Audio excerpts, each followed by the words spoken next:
सासू माँ की नई सहेली। प्रिया किचन में चाय बना रही होती है और सुमन ड्राइंग रूम में बैठकर मजे से टीवी देख रही होती है। तभी दरवाजे की घंटी बजती है।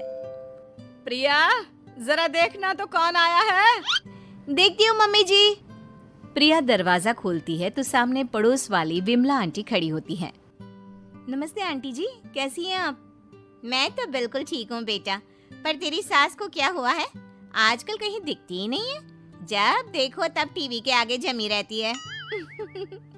अंदर तो आइए आंटी। अरे ओ दीपक की अम्मा, कहाँ हो? अरे विमला, आओ आओ, क्या बात है, बड़े दिन बाद याद आई तुम्हें मेरी। मैं तो हमेशा ही तुम्हें याद करती हूँ, पर तुम ही गायब रहती हो और आजकल तो बाहर भी नहीं आती जाती।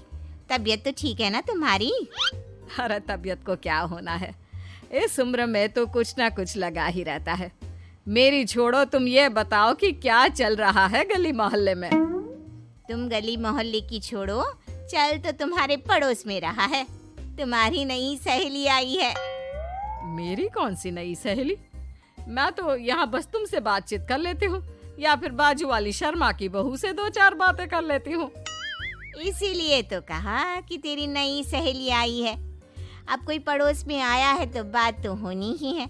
कम से कम इसी बहाने हमारा भी एक ग्रुप बन जाएगा। फिर सब मिलकर अपनी बहुओं की शिकायतें किया करेंगे। दोनों हंसने लगते हैं। तभी प्रिया चाय लेकर आती है और सामने टेबल पर रख देती है। दोनों चाय पीती हैं और बातें करते हैं। चलो मैं चलती हूँ, अब कल मिलते हैं। राम राम।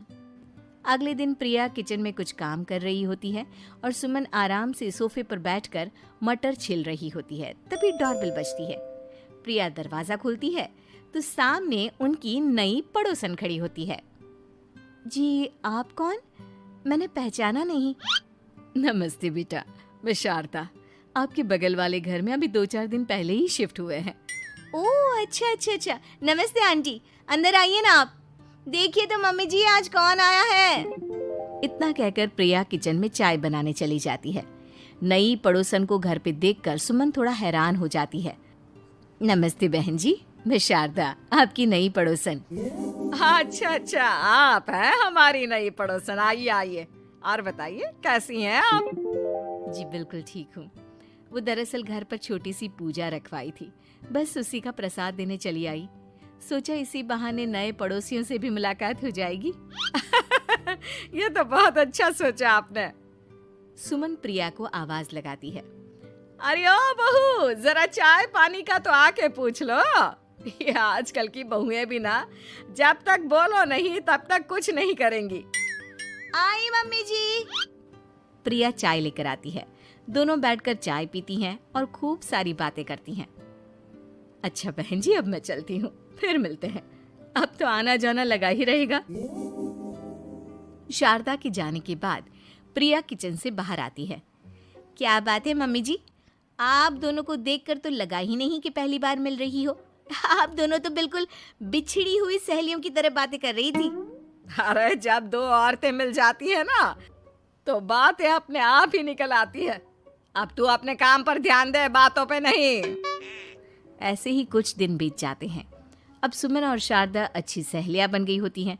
दोनों एक साथ मंदिर जाती, मार्केट जाती और कभी कभी तो विमला भी इनके साथ मिलकर खूब हंसी ठिठोली करती। एक शाम तीनों बैठकर सुमन के घर पर चाय पी रही होती हैं कि तभी बहुत तेज बारिश शुरू हो जाती है। सुमन जोर से प्रिया को आवाज लगाती है। प्रिया, ओ प्रिया, देख कितनी तेज बारिश हो रही है। जाके छत से सारे कपड़े ले आ, नहीं तो सब भीग जाएंगे। सुमन 2 बार आवाज लगाती है लेकिन प्रिया का कोई जवाब नहीं आता। शायद प्रिया कुछ काम कर रही है, इसीलिए कुछ जवाब नहीं दे रही। अरे काहे का काम, आराम फरमा रही होगी महारानी। तभी प्रिया बीमार हालत में अपने कमरे से बाहर निकलती है। हाँ मम्मी जी, क्या हुआ? मेरी तबीयत थोड़ी ठीक नहीं है ना, इसलिए आग लग गई। अरे सारे कपड़े भीग गए और तुझे सोने से फुर्सत नहीं है। सबके सामने सुमन के मुंह से ऐसी बातें सुनकर प्रिया उदास हो जाती है और छत से कपड़े उतारने चली जाती है। सुमन, ये क्या बात हुई? प्रिया ने बताया ना कि उसकी तबीयत ठीक नहीं, इसलिए उसकी आंख लग गई। तुम भी ना खामखा उसे सबके सामने सुना दिया। अरे आप नहीं जानती शारदा जी, कुछ बहुएं ना बहुत आलसी होती है, घर का एक काम नहीं करना चाहती। ऐसा नहीं है सुमन, तुम्हारी बहू तो बहुत प्यारी है, तुम्हारी सारी बात भी तो मानती है। हाँ सुमन, तुम प्रिया के बारे में ऐसा क्यों सोचती हो? मेरी भी दो बहुएं हैं, लेकिन मैं उन्हें अपनी बेटियों की तरह रखती हूँ। आखिर वो भी तो किसी की बेटियां ही है ना। और अगर तुम ऐसा ही व्यवहार करोगी तो एक दिन प्रिया भी तुम्हारे साथ ऐसा ही बर्ताव करेगी। शारदा और विमला की बातें सुनकर सुमन की तो बोलती बंद हो जाती है। वहीं प्रिया भी बाहर से सारी बातें सुन रही होती है। अरे मैं कोई उसकी दुश्मन थोड़ी ना हूँ, मैं भी उसकी माँ हूँ, लेकिन कभी कभी सास बनना पड़ता है, नहीं तो बहुएं हाथ से निकल जाती है। देखो सुमन, ये सब सोच का फर्क है। अगर तुम ये सोचोगी तो कभी प्रिया को अपनी बेटी नहीं बना पाओगी। इतना कहकर शारदा और विमला वहां से चली जाती हैं और सुमन अकेले बैठकर उनकी बातें सोचने लगती है। अगले दिन प्रिया और दीपक अपने कमरे में बैठकर बात कर रहे होते हैं और सुमन उनके कमरे के बाहर कुछ काम कर रही होती है और उन दोनों की बातें सुन लेती है। दीपक, तुम्हें पता है हमारे पड़ोस में जो शारदा आंटी है ना, बहुत अच्छी हैं। अच्छा, ऐसा क्या हो गया जो तुम्हें वो इतनी अच्छी लगने लग गई? कुछ खास नहीं, बस कल जब मम्मी जी मुझे सबके सामने सुना रही थी तो शारदा आंटी ने मेरा साथ दिया। मैं तो सच में हैरान ही रह गई थी जब उन्होंने मम्मी जी को मुझसे ऐसा बर्ताव करने के लिए मना किया। अच्छा, फिर क्या हुआ? होना क्या था, शारदा आंटी तो मम्मी जी को समझा ही रही थी कि बहू को भी बेटी की तरह ही रखना चाहिए, लेकिन मम्मी जी तो मम्मी जी है ना, उन्हें तो मुझ में हमेशा कमी ही दिखती है। काश मुझे भी शारदा आंटी जैसी सास मिली होती जो मुझे भी अपनी बेटी जैसी समझती। सुमन ये सब सुनकर बहुत उदास हो जाती है और वहां से चली जाती है। प्रिया की बातें सुमन के कानों में बार बार गूंज रही थी। उसे बहुत शर्मिंदगी महसूस हो रही थी कि उसने प्रिया के साथ बहुत गलत किया है। अगले दिन सुमन शारदा और विमला को बुलाती है। क्या बात है सुमन, आज तूने ऐसे अचानक क्यों बुलाया? सब ठीक तो है ना? हाँ हाँ, सब ठीक है, तुम दोनों बैठो तो सही। तब तक दीपक और उसके पापा भी आ जाते हैं।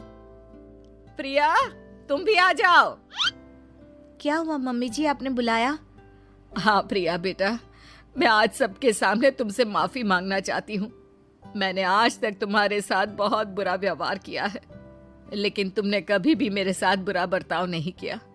मुझे अपनी गलती का एहसास हो गया है, हो सके तो मुझे माफ कर देना। प्रिया अपनी सास की बातें सुनकर हैरान हो जाती है। उसकी आंखों में आंसू आ जाते हैं।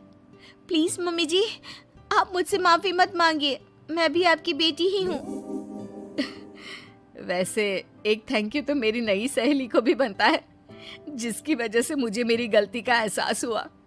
शारदा बहन, आपका बहुत बहुत शुक्रिया जो आपने मेरी आंखें खोल दी। अरे क्या सुमन, तुम भी ना? तो फिर इसी बात पर चाय और पकोड़े हो जाए? हाँ हाँ, क्यों नहीं।